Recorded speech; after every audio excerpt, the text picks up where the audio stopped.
Alright, so today we're going to be wiring a switch light, and we have with us 12-3 cable, and so 12 is the size of the cable, and then it has 3 wires in it. 2 are insulated and 1 is bare. Some tools that we're using are side cutters, a Phillips head screwdriver, needle nose pliers, a wire stripper, and a cable ripper. And so the cable ripper is used to take this insulation off of the wires so that you can actually get to them and start working. And then the wire stripper is used so that you have enough space to wrap it around the screw. So you need about a 1/2 inch of wire that is uninsulated.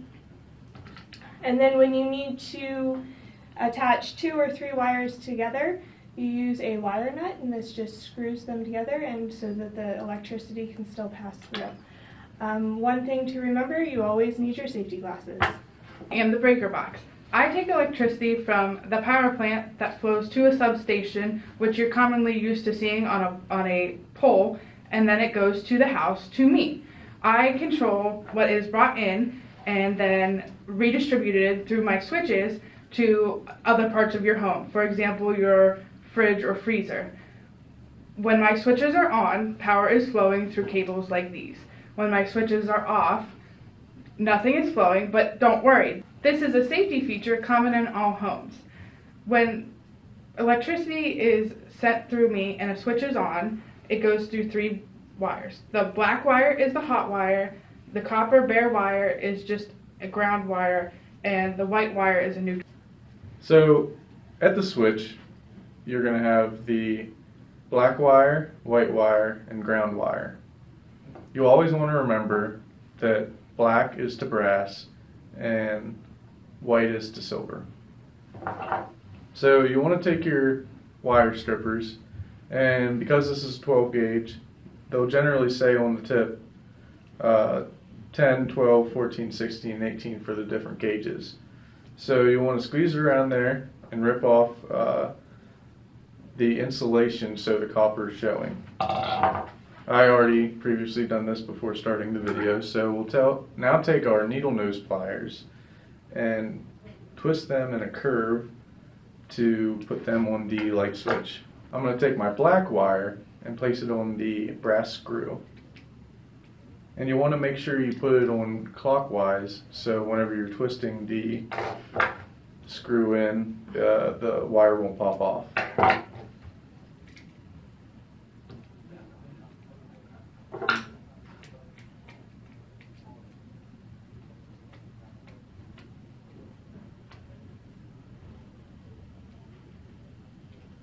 You'll do the same with the white wire, except you're going to connect it to the silver screw on the opposite side.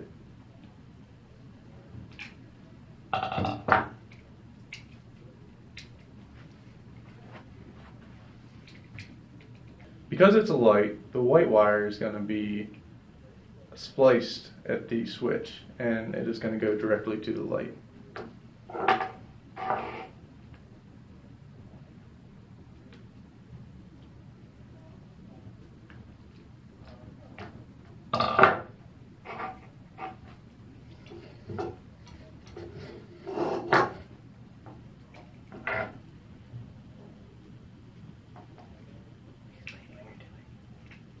Right now I'm twisting the copper wires together, so whenever I put the wire nut on, they don't come apart.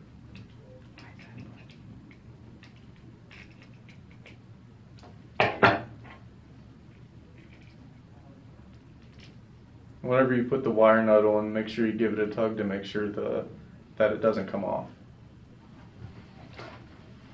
So now I'm going to splice the ground wires together, except I'm going to have a third wire because the ground wire actually has to get connected to the switch.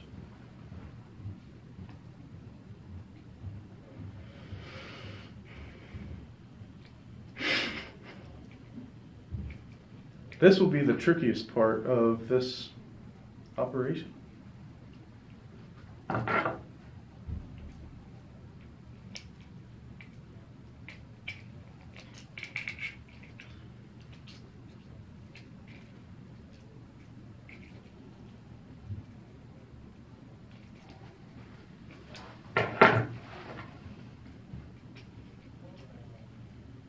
make sure you give the nut a tug to make sure it doesn't come off.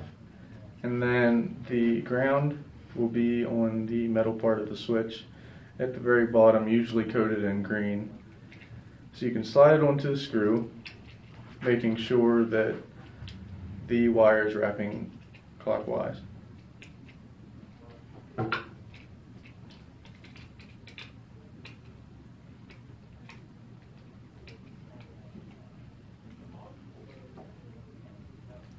And finally, you're going to want to take the black wire that's going to be going to the light, strip it at the end about 1/2 inch,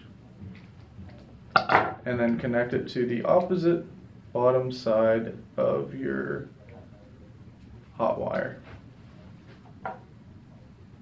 So now I'm going to connect the hot wire that's going to the light switch itself, or the light itself, to the opposite bottom side because electricity flows from top to bottom.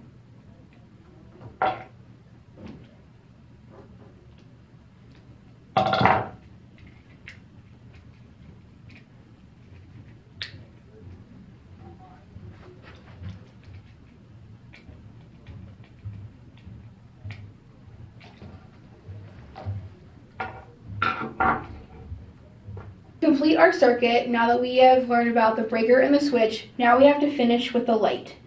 So we have everything attached at the switch, and now we're going to finish it off at the light.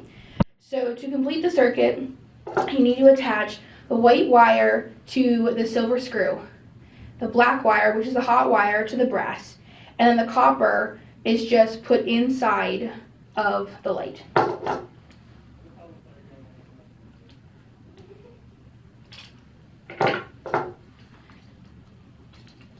And it's important to make sure while you're doing this that you don't have too much extra copper sticking out from under your screw. You want it to be good and tight so that no potential fire hazards are created. Now we're going to do our black wire.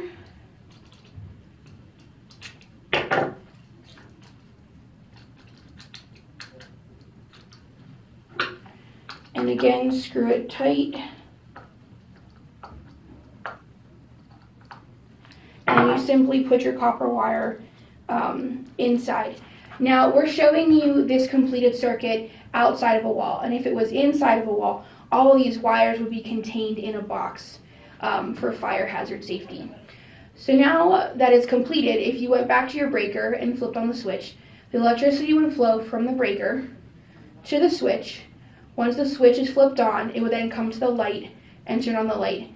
It's also important to remember that while you're working on your switch or your light, or you're just using any cables that carry electricity, to make sure that the breaker to that circuit is turned off so that you are not shocked.